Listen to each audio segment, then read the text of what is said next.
Hi guys, ఈరోజైతే నేను బెబ్బర్ గారెలు చేయబోతున్నాను. దానికి కావాల్సిన పదార్థాలు 5 గంటలు నీళ్ళల్లో నానబెట్టుకున్న బెబ్బర్లు, పచ్చిమిర్చి, కొత్తిమీర, కరివేపాకు, అల్లం, వెల్లుల్లి, జీలకర్ర, ఆయిల్, పసుపు, సాల్ట్, బేకింగ్ సోడా, ఉల్లిపాయలు.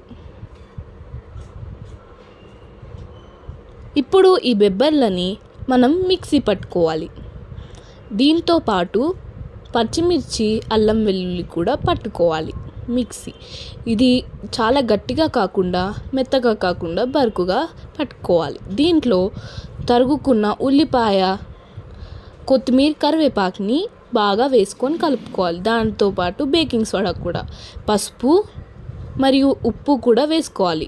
ఇప్పుడు దీంట్లో బాండీ పెట్టుకొని దీంట్లో నూనె వేసుకోవాలి. ఇప్పుడు వీటిని బెబ్బర్లని ఇలా రౌండ్గా చేసుకొని నూనెలో వేసుకోవాలి. ఇప్పుడు ఇది ఇంత గోల్డెన్ కలర్లో వచ్చాక దింపుకోవాలి. ఇప్పుడు ఇవి ఎంత బాగా సర్వ్ చేసుకోండి, రెడీ అయిపోయాయి.